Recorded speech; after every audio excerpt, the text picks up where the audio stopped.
This may sound brutal to you. There have been many experiments where certain things were done. Those people came back again and again together. It was done with a certain purpose. They were tied up in a different way.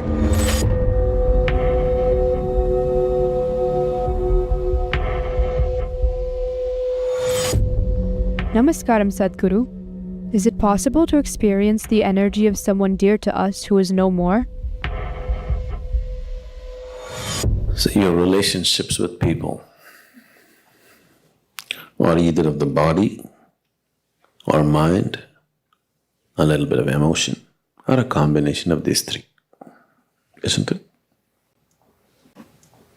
Isn't it so?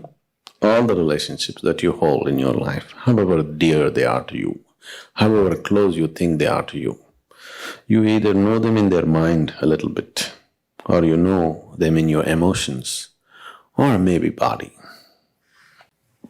So these are the only three ways you know this person. Yes? All those three things, he is left here and gone. So you have no business with him. You got nothing to do with him. People are always trying to talk to their grandfathers, mediums, this, that. And I know for a long time they've been advertising that when you die, you will go and meet your family up there in heaven.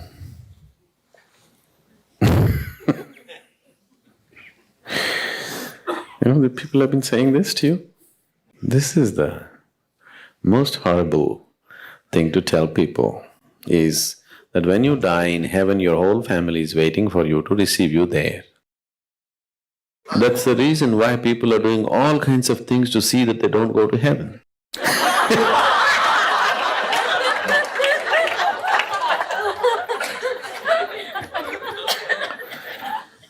See, now this may sound brutal to you,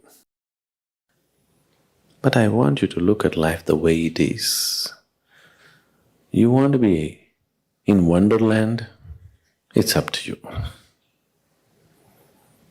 You want to live in, you want to live like Alice? That's up to you. But you want to know reality, because if you want to transcend, you must know reality the way it is. Otherwise, how will you transcend? If you do not face reality just the way it is, the question of going beyond that doesn't arise at all in your life, isn't it? See it clearly. Take the dearest person in your life and please examine it carefully. What is it that you know about this person? Maybe you explored their body a little bit, not all of it, just a little bit. Maybe you know their mind a little bit, not at all of it. Maybe you know their emotions to some extent. Beyond this, what do you know about this person? Anything? Nothing at all, isn't it? So that's how deep you're able to go with a person. Physical body, mind, emotion. All these three things are dropping when he dies. So once he dies, he's not your business anymore. He's got nothing to do with you, nor does he wants to have anything to do with you. Only if the relationship has transcended the limitations of mind, emotion and body, only then those relationships are connected. There have been many experiments where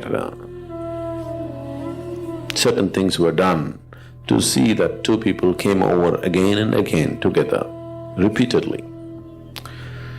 This was done with a certain purpose, not just for fancy, not for emotion.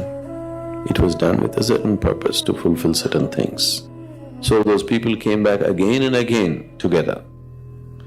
But that was done and they were tied up in a different way, not on the emotional level or psychological or physical level, in a completely different way.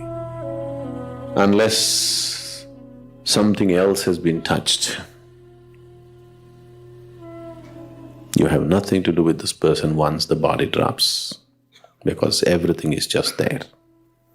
Conscious mind and the body drops means you lost contact with that person. See, somebody gets Alzheimer's and he doesn't know who is his wife or his child or anything anymore. Isn't it just because the mind is gone? Isn't it so? The body has its own memory, it could recognize a little bit, but still not much. Just because the mind is gone, they don't even recognize you anymore, it's over. And with death, do you think they'll recognize you? Please look at it sincerely, rather than just fooling yourself. So, your involvement with people is just this much: physical, mental, emotional. Those things have no relevance once somebody has left his body.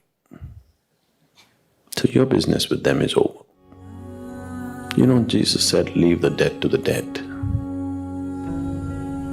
Looks absolutely brutal and arrogant, isn't it? Somebody says, my father is dead, I want to bury him and come. The man says, leave the dead to the dead. Does he look like the gentle person that you're talking about?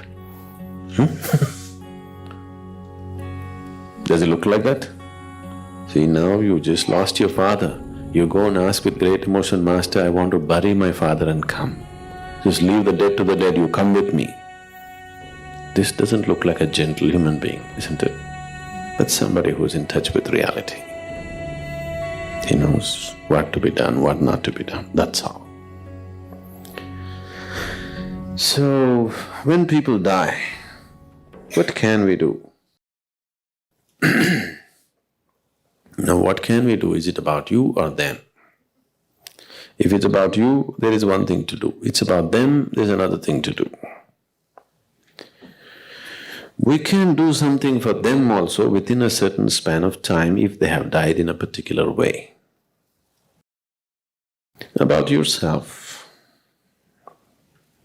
when somebody is gone, somebody who is very dear to you is gone, naturally this happens to you, but people take it to the extreme. When somebody dear to you dies, whatever the tender moments that you have known with that person come back to you and feel, oh, how it was. Otherwise, some moments come back and say, oh, I should have done this, but I treated him like this, I deceived him, I did this, I did that, you know. No, somebody is dead. When somebody is dead, if you can enhance your life with this death, that's beautiful. Just because when somebody is dead, the situation has become intense in a certain way. Because a sudden dislocation of anything creates an intense situation for you, isn't it? Those are wonderful moments. Those are moments that you must make use of for your growth. So this is the time to bring gentleness, tenderness, and also seeing your own impermanence